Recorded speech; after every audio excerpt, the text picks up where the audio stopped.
Hi, this is Joe Folkman, and welcome to this webinar today. We're excited to have you here to the webinar, Risky Not Reckless, Develop the Behaviors that Support Risk-Taking.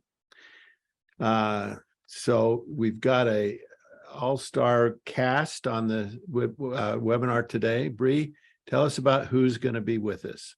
Yes, we're glad you're all here. And we see that more people are joining. For a second, I thought you started without me, Joe. I was like, can I hear? But here we are. For those who don't know about Zenger Folkman, we are in the business of developing extraordinary leaders, and we've been doing it for a long time. Jack Zenger and Joe Folkman have led various companies in the training development industry throughout the years, and they came to do that together to develop some world-class training and assessments that we've delivered to leaders across the globe. And part of that mission that we have to develop extraordinary leaders is to come on here each month and tell you what we've been researching. And I'm excited about today. So I'm BreAnne Okoren. I've been working at Zenger Folkman since about 2010 in content creation and research. And you probably have recognized my voice, maybe if you've tuned into our podcast, The 90th Percentile. My co-presenter today is Joe Folkman. He's the co-founder and president of Zenger Folkman. He's our resident psychometrician. We come to him with all of our burning questions about leadership, and he somehow finds the answers. And he's also a best-selling author. And then we have our VP of sales, Jill here, who is also a master of answering all of your burning questions on chat today. So send something over and hopefully we'll get back to you with the answers that you're seeking. I'm glad that we could talk about this particular leadership skill right now because we're living in a time of uncertainty.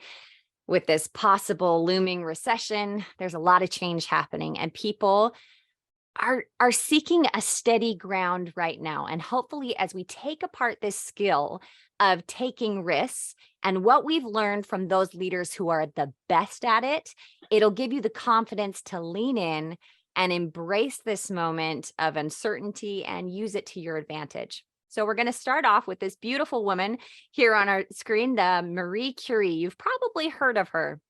She was born in 1867 in Poland. And as a teenager, Curie made a pact with her sister BreAnne that she would support her as she was in medical school in Paris. And then BreAnne would come back and help Curie go through school as well. So at the age of 24, she was finally able to enroll in Sorbonne University. She wasn't able to go to the University of Warsaw because women were not allowed. Now, while in Paris, she worked in the lab of Pierre Curie, and they eventually married and continued their research. Marie was the first woman to win the Nobel Prize twice in 2 categories. And despite this career that was physically demanding and ultimately fatal work, she discovered polonium and radium. She championed the use of radiation in medicine and fundamentally changed our understanding of radioactivity. And a fun fact was that some of her papers are stored in lead boxes because they are still radioactive. Now, Marie was not afraid of being in places of uncertainty.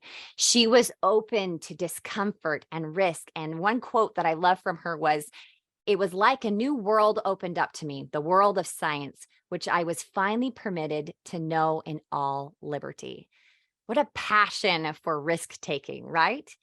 Now, in a recent interview I listened to on HBR IdeaCast, Guy Raz, the popular host of How I Built This podcast and Wisdom from the Top, but my children and I probably know him best from his Wow in the World, which is a kids podcast. It's very good.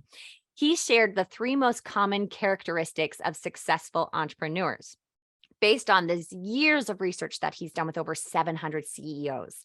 And they were, first, create a culture of collaboration. Second, encourage risk-taking. And third, allow for failure.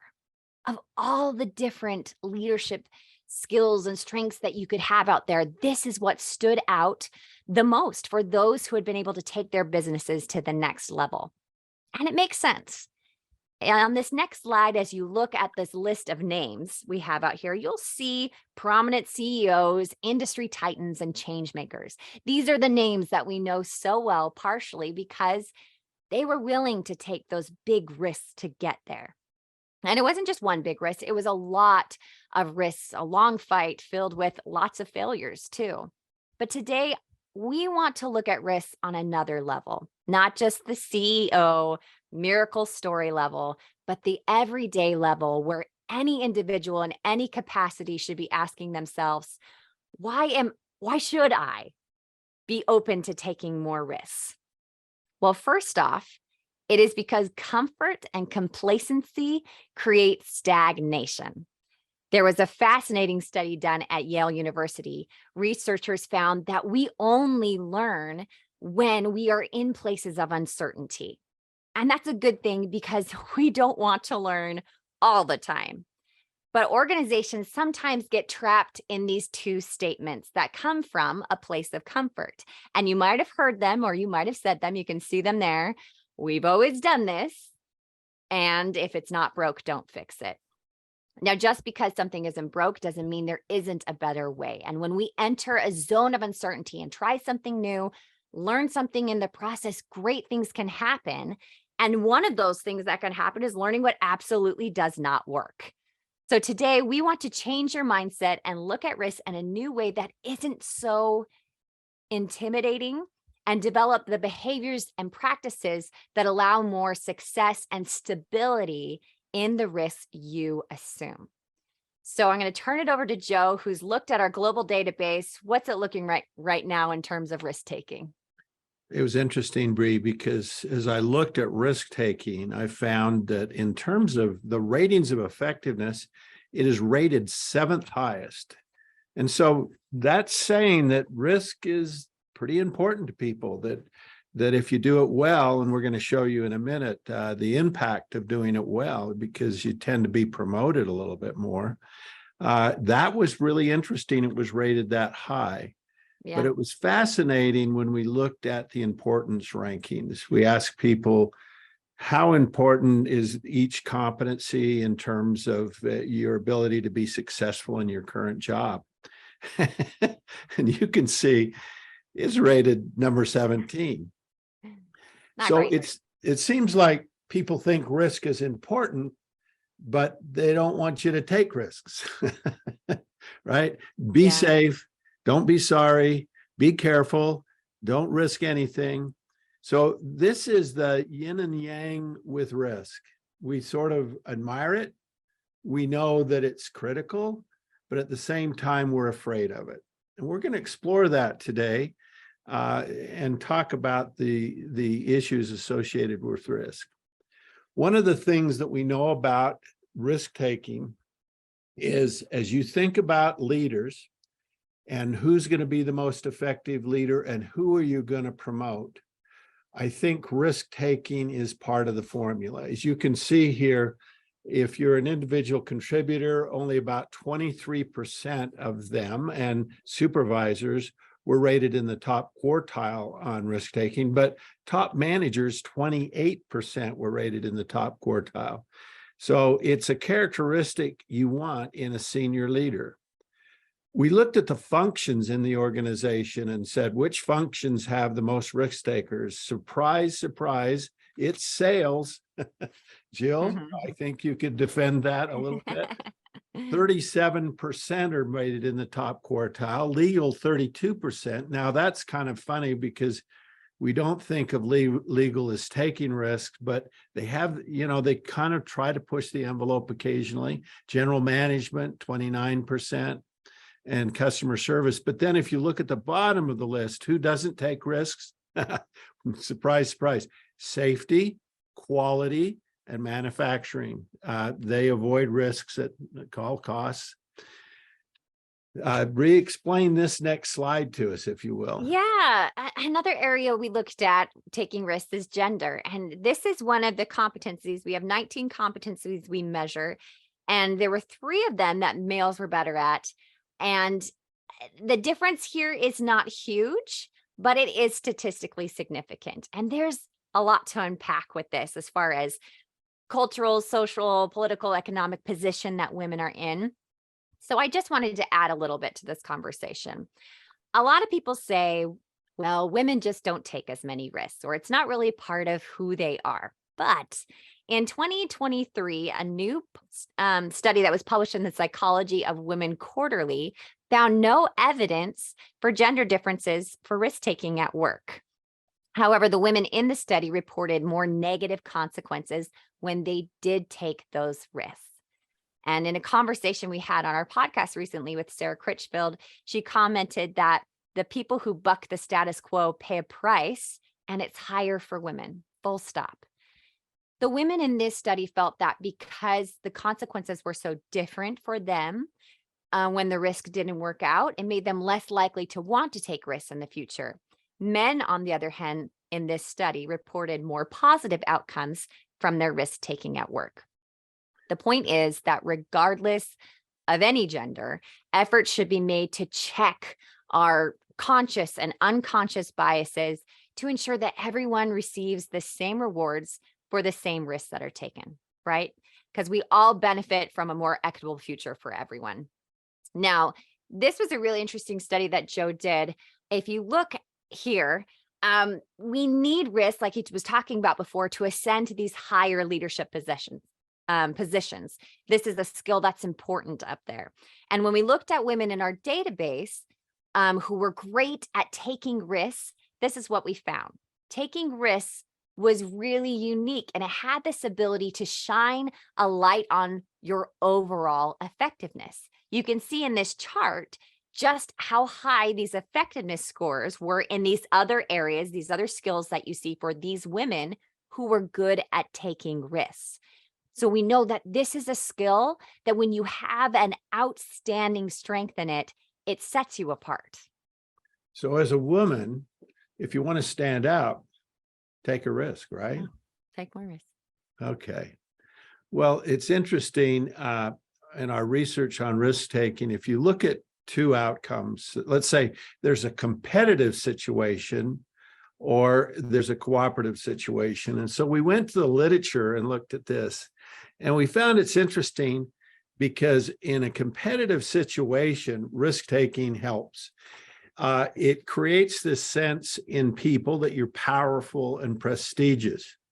Now, in some other research, we found that sometimes when people who are trying to be elected were more risk takers, that being powerful and was not exactly, didn't get them more votes, but the prestigious part did. So if you're in a competitive situation, risk taking helps. But if you're in a cooperative situation, if you're trying to get people to work together, then risk-taking seems to hurt because you're viewed as being overly dominant. And so that's an interesting thing in the literature that we found on risk-taking, that it had these opposite effects depending on the situation you were trying to work on. In their book, Great by Choice, Jim Collins and Morten Hansen said that about the concept of firing bullets versus cannonballs.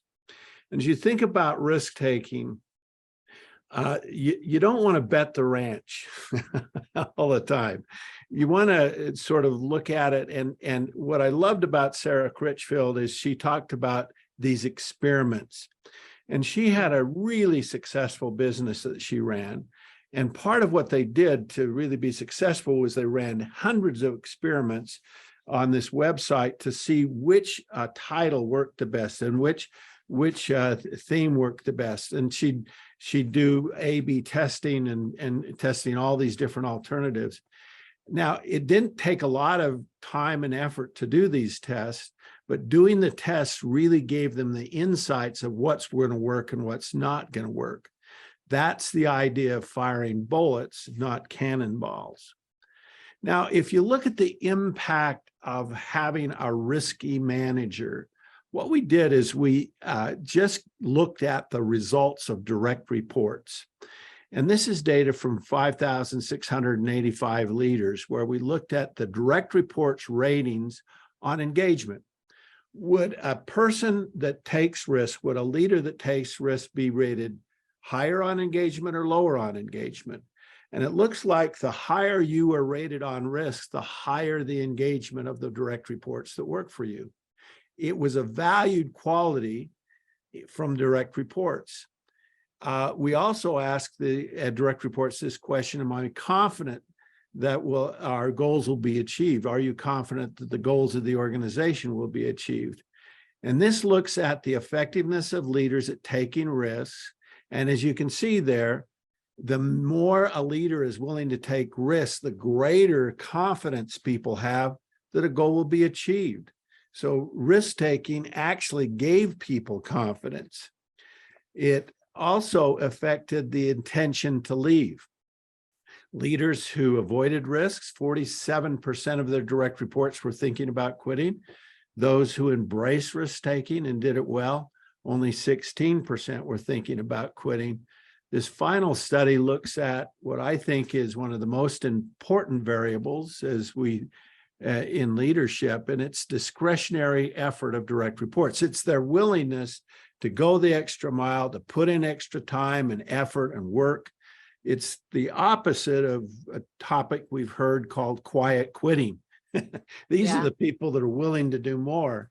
And Bree, you remember that topic that we had a few months ago, that there were lots of people doing that.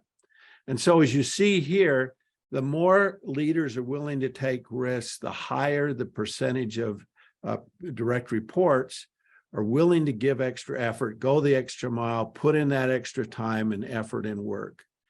So this quality of risk-taking really has a dramatic effect on people. So how are you doing? We gave you a self-assessment, and if you haven't taken it yet, you can go back and take it again at the end of the webinar here. But the first thing we measure is your preference for taking risks. Now, this is a scale that goes from -10 to +10. If you have a positive numbers, you tend to be more of a risk taker. If you have a negative number, you tend to avoid risks a little bit. And so this just gives you a sense of how focused I am, or how willing I am to take a risk. Now, we have some confidence in this scale because we linked up this self-assessment with 360 assessments where we had risk-taking predictors. And as you can see there, if you were scored in the negative zone, -10 to -1, your risk-taking predictors were only at the 48th percentile. But if you had a high positive score in 3 to 10, you were at the 61st percentile. So we actually know that there's a correlation between this self-assessment and actual results. Now, a lot of people think about risk-taking and they say, is it gambling? And Trent Lasham, he has a really specific focus on this. He said, risk is not gambling. In fact, it's quite the opposite. Gambling relies purely on chance, at best calculated chance, but chance nevertheless. If you feel compelled to place your future of your business on chance and prayer alone, I've done that, then go for it. I, however, choose risk over chance any day. And so as you think about it, it's not gambling if you do it right. So let me show you a competency that really helps you to do it right. If we look at these two competencies, taking risks and making decisions, and you think about which of these is your best attribute or a positive attribute. We did it in the study. We looked at leaders who were high on risk-taking, 75th percentile, but lower on making decisions. So if you're good at A, but not so good at B, what's the chances that you would be a great leader?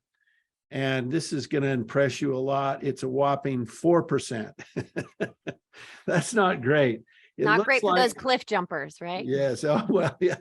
If you're good at taking risks but lousy at making decisions, there's a 4%. You don't have much chance at all of being a great leader. Well, so what happens if you're good at making decisions? Is this going to be higher or lower? Most people say, oh, I think it's going to be higher. Well, it is, but it's only 7%.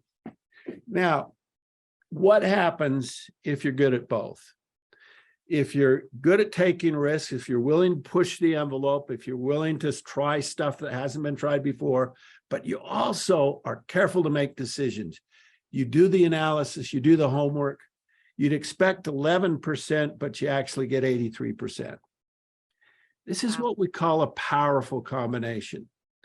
And that interaction effect that occurs here, that the power of risk-taking is not settling for what we have, not sort of be satisfied with our current business. It's looking out there and saying, what's going to happen in the future? Decision-making, though, really helps you be great at taking risks because you do the analysis, you make the decisions that are working. So as you think about improving risk-taking, there's sort of this linear approach. And in the linear approach, you'd say, well, it's quit being a wimp, don't worry so much, just close your eyes. Well, okay, that's the linear approach. That doesn't work so well. What we're going to talk about are what we call these strength builders.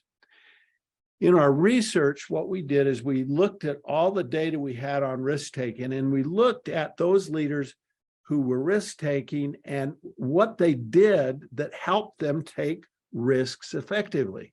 And then we looked at those who are low on risk-taking and to see if they were low on those other behaviors. What we found is 5 behaviors that, if you do them well, makes a huge difference in your ability to take risks. We're going to talk about these 5 behaviors, and I'd like you to think about them, because what we'd like you to do on this webinar is select one of these for your own personal development as you think about what you could do to more successfully take risks. And these are the 5 behaviors: making decisions, showing courage, inspiring others, develop strategic perspective, and fostering innovations. Bree, let's talk about these. I'll talk about making decisions first. One of the things that happens when we make a decision is that we need to gather data, we need to look at trends, and we need to be fully informed. A lot of ways of being fully informed is doing those experiments, those tests, try something out, fire the rifle, not the cannonball. But people need to take the time to see what's going to impact this decision. And they also need to think about implementing the decisions. One of the things that we know about decisions is involving others in the majority of the cases improves the effectiveness of a decision. When we ask others advice, when we get others involved, we get more information, and typically a better decision results when it's shared with others, discussed, and that also helps with the implementation of decisions, which is also critical. What's next, Bree? Well, the next one, it feels so obvious, of course, to risk taking, but it is to show courage. It's impossible for organizations to eliminate risks, no matter how much information you try to gather. So how can you do this if you're not a really courageous person, if you're someone who likes the rule book and everything's spelled out in advance? Well, a lot of this has to do with your mindset and your ability to say both yes and no. Be willing to say yes to opportunities to learn and grow, and to accept the risk and chance to make something better, even if it might fail. We also need to be willing to bravely normalize that failure to our teams and those around us, and let them know that it's okay that it didn't work out, that this is part of the process. I think that's so important, and often swept under the rug by leaders, is to normalize failure, and that is courage. But on top of the yeses, we also need to be able to also say no to things. Say no when it doesn't align with your strategy. Say no when it might be a risk that may cause a problem with the well-being of your team or yourself if it's too much. So focusing on courage and drawing the lines for yourself of what you want to push yourself to do and what not to do is going to help you be more open to having courage and taking those risks. What's next? Well, it inspires. So, Bree, I remember when I asked you and your sister what leaders did, and you looked at me and you said, leaders are the boss. They tell people what to do. They give orders. Yeah, it's true. I said, So where did you come up with that? And they said, well, that's what you do, Dad. You tell us you're the boss. You give us orders. You tell us what to do. There's two ways to get people to implement a decision, to implement a risk. One is to push. And by pushing, we're telling people what to do. We're giving them orders. We're giving them direction. We're setting deadlines. We're holding them accountable. But the other way is to pull. And what's interesting is this pull behavior is so much more effective in terms of getting people to implement risks and making you look more effective.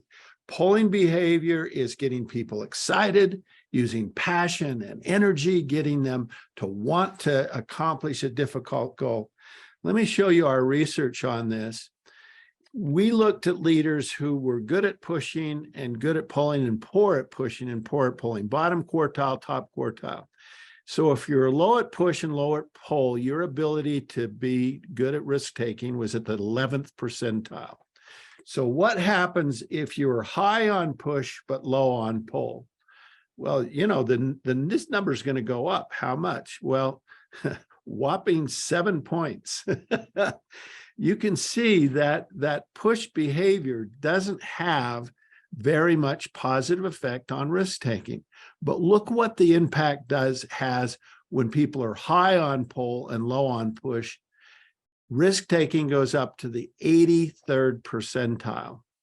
This is the magic sauce here. Now, if you do both well, it's at the 88th percentile. So one of the ways that you can really improve risk taking and especially getting people to implement risk is to use those pull behaviors to get people excited and use that passion. That makes a huge difference. And that graph really shows the effect. yeah, it really does, especially as you've looked at other behaviors, and usually you need both, but that one just shows how important inspiring is. Now, the next strength builder is strategic perspective. Now, risk taking doesn't mean you're just more willing to throw more stuff at a wall and see what sticks. Those people who are really good at risk taking, they have a clear strategic perspective, and it provides this valuable filter to evaluate risks. There is a great story I found the other day about a Canadian toy company called Spin Master that I feel like they did great with this particular thing we're talking about. Now, if you've ever known or had a preschool age child, then you are aware that they are a pretty fickle customer and they are very hard to please. Well, Spin Master decided not to just create random toys and hope that children would love them. They wanted to control their own destiny and kind of go the Disney route and create some IP from the ground up.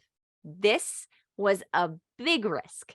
At the time, preschool age shows hadn't had a big hit in years.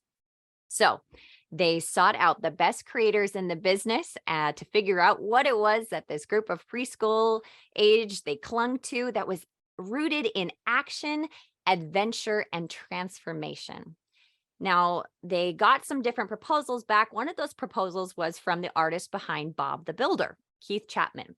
He returned this one-pager to them that was about puppies performing rescue missions, and it stood out. It was a concept that was relatable to this young group, and it would help them learn about their communities. And it featured a German Shepherd as a police dog and a Dalmatian as a fire dog, all things that preschoolers love. This was the start of the global phenomenon that you might have heard of called Paw Patrol. All of that research and focus on the strategy created these enduring characters and compelling storylines for kids first. They did that first. And as a result, Spin Master's resulting toy business, you can imagine, did very, very well and was very successful. And we can learn a lot from them. Don't just take the big risk, do the work, develop a good strategy, and make sure that your risks align with that strategy. Thank you, Bree. I've watched a few episodes You of Paw have with my Patrol. children. They love it. The last one, which is really critical here, is fostering innovation. Clayton Christensen, the late Clayton Christensen, he helped everyone understand a new word, disruption. And this idea that if you think your business can just move forward and keep running the way it's always run in the past, you may be wrong. What he saw as he looked around was almost every business was being disrupted by new technologies, innovative approaches, different ways of doing the same thing, but doing it more efficiently. And as you think about your challenge in your business, in your organization, you need to disrupt your business before someone else disrupts you. And the key to that is innovation. Thinking about new ways. There's always a better way. There's always a more effective way to do things. And pushing that innovation boundary, that's part of being effective at risk-taking, finding that better way to get things done. So be more innovative. All right. In our self-assessment, one of the things we had you do is look at your preference for these 5 behaviors. And on section 2 of the self-assessment, you'll see each of the 5 behaviors. You'll see a score that ranges from -3 to +9. Now, the higher the score, the higher your preference or passion or energy towards doing this thing. And so if you have a negative number, that's something you go, I don't really care about that. If you have a high positive number, like you see this one here has a 6 on inspires and a 4 on innovation, well, that could be where you have more passion. We find that to improve something, passion is helpful. The second thing we have, the next section of the self-assessment, was your effectiveness. We had you actually rate yourself on your effectiveness in these 5 behaviors. And the range of the scores here are from 1 to 5 on a 5-point scale. And so you can see where you are in terms of your score and if it's a high score or a low score. You notice on innovation that the score is 2.5. That's a pretty low score, and courage is low. But the other scores are 3.5, which are okay. No scores are really, really high here. The last section shows you your score on taking risks. And you can see where you are on your risk-taking behavior, on your effectiveness at taking risks. Again, the first section gave you your passion around wanting to take risks. So this shows you your effectiveness at risk-taking. And again, is your score high or low on that? So how does all this work? Well, as you think about improving one of these characteristics, one of the things at Zinger Folkman we talk a lot about is something called a fatal flaw. Most of us have weaknesses, but there's a difference between a weakness and a fatal flaw. A fatal flaw is something you're terrible at. Now, if you have a fatal flaw in any one of these 5 areas, we'd advise you to fix it because your ability to take risks is down at the 24th percentile if you have a fatal flaw. So if you're terrible at any one of these, then work on it. If it's terrible at courage, you need to work on that. Now, wonder if you said, well, I'm just going to improve all 5. So if you were above average on 1, your effectiveness at taking risks goes to the 32nd percentile, 2 to the 42nd, 3 to the 52nd, 4 to the 62nd. You know what's amazing? That's actual data, but boy, it looks fake, doesn't it? 32, 42, 52, 62. That idea most people have about how to get better is you need to be great at everything. It turns out you don't. If we look at these, if you don't have a fatal flaw, what could happen if you're great at one of these? If you're just at the 90th percentile on one of these 5 behaviors? Well, your ability to take risks goes up and jumps up to the 72nd percentile, 2 to the 82nd percentile, and 3 to the 88th percentile, just to show you that I didn't make this data up. So it goes up. What we'd like to suggest, the best approach here is, if you don't have a fatal flaw, find one thing you could be great at, find one competency, one of those dimensions that you could push to the 90th percentile. So here's how to choose. Do I have a fatal flaw? If so, focus on that. If not, would improving any behavior have a significant positive impact on my current job performance? Which one of those behaviors would help you in your current job? That's what you were hired for. So that's a really strong motivation to do it. The last question to ask is, where's my passion? You get a sense for that with section 2 of the self-assessment that gives you your passion score. And if that's high too, that's a good choice for improvement. So Bree, how do people go about creating a development plan? Well, first we want to have a poll to figure out what are people going to work on. So we have this poll right here. Take your time, think about, are you going to work on make effective decisions, show courage, inspire others, develop strategic perspective, or foster innovation? What do you think? Which do you think is going to be number one, Bree? I think decision making. I think inspires. We showed them that powerful combination. Everyone's going to want to do it. Decisions is good. All right. Courage. Go courage. All right, Terry, can we see those results?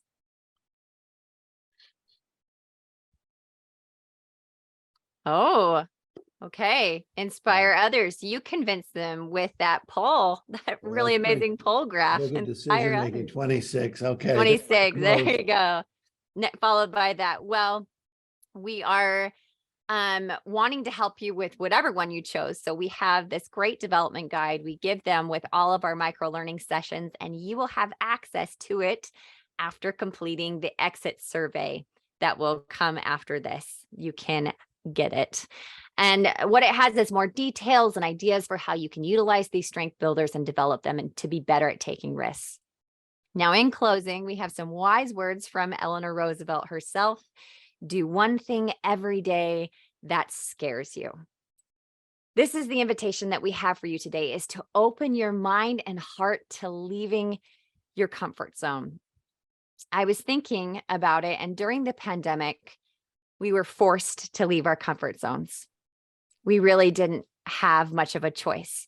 We had to learn new things. We had to do it in a different way to survive, and some really incredible advancements happened. For good or bad, life changed.